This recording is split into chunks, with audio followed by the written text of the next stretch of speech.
आत्महत्या एक दर्दनाक कहानी।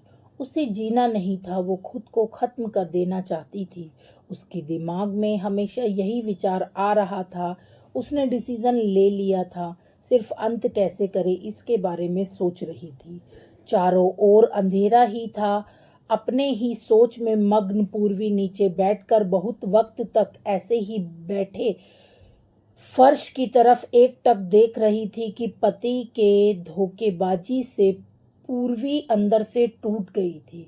उसने बोले हुए वह शब्द पूर्वी के दिल में घाव कर गए थे। इस बार पंकज ने तो हद पार कर दी थी। अब और जीने की कोई अर्थ ही नहीं बचा था। अब खुद को खत्म कर दूं, इसके बीच सिवाय दूसरा विचार उसके मन में नहीं आ रहा था। दोनों बच्चे गहरी नींद में थे। एक नज़र उनकी तरफ देखा, उनके सिर पर प्यार से हाथ फेरा। आंखों में आंसुओं की धारा बहने लगी थी। उसने मन में एक दृढ़ निश्चय कर लिया था कि रात के 2 बजे थे।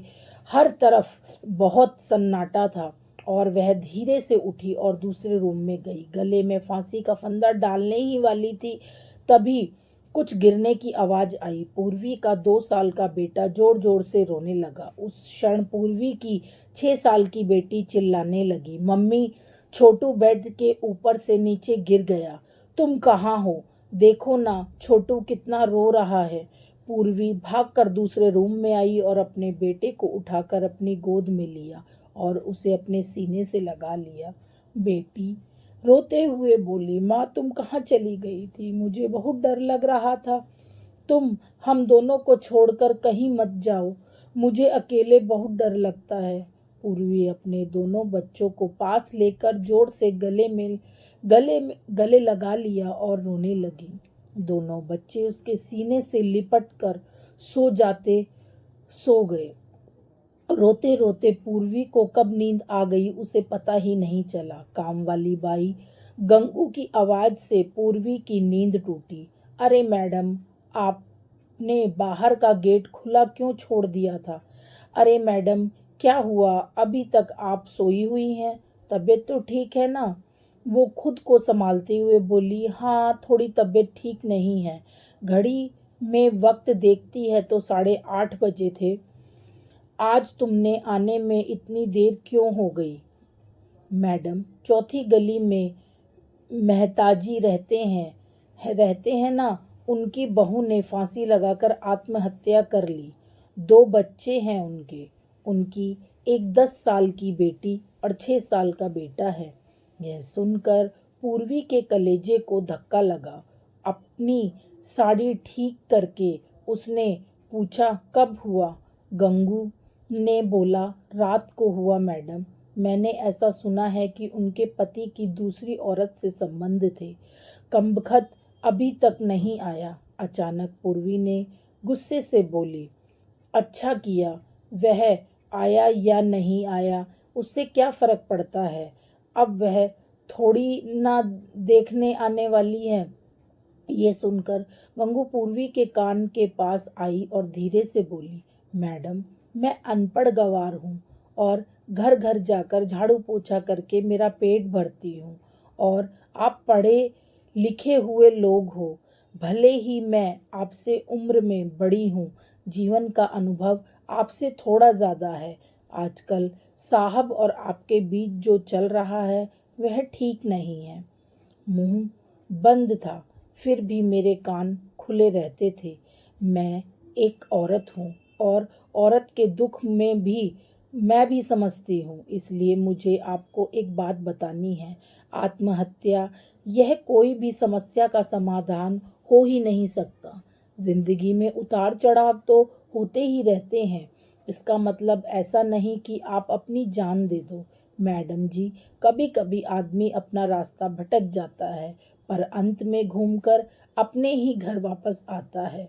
और जब नहीं आए तो भी क्या फर्क पड़ता है? आप किसके लिए मरना चाहती हो? जो आपको प्यार नहीं करता, जिसको आपकी थोड़ी भी परवाह नहीं है, उसके लिए आप जी नहीं सकती?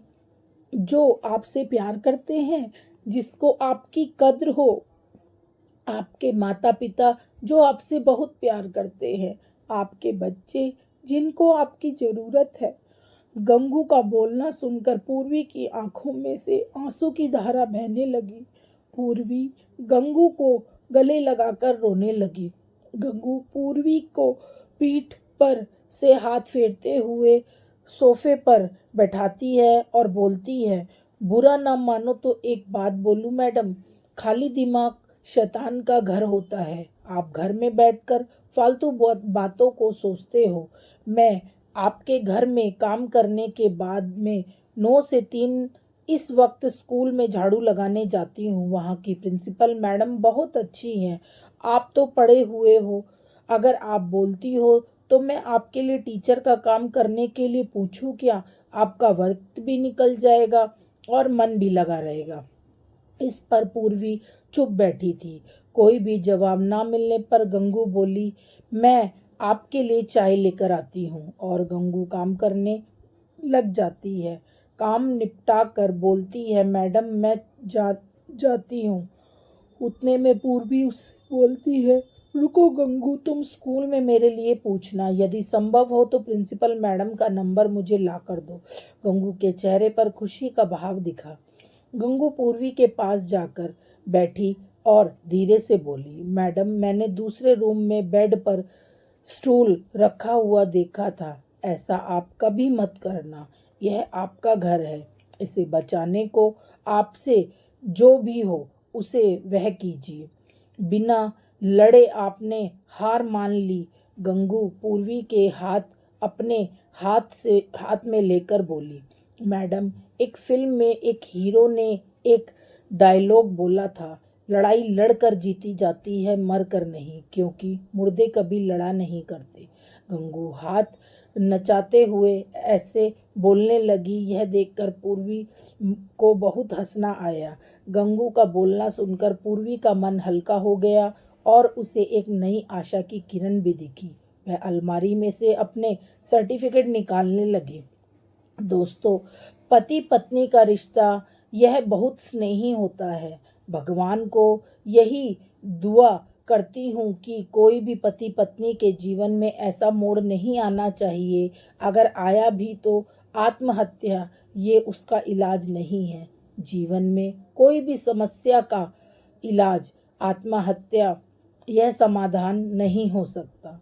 तो अगर आपको ये कहानी अच्छी लगी हो और आपको इससे कुछ शिक्षा मिले तो प्लीज़ हमारे चैनल को सब्सक्राइब कीजिए, वीडियो को लाइक कीजिए और एक कमेंट ज़रूर कीजिएगा कि आपको हमारी स्टोरीज़ जो हम डालते हैं वो कैसी लगती है। इसी के साथ सबको मेरा नमस्ते।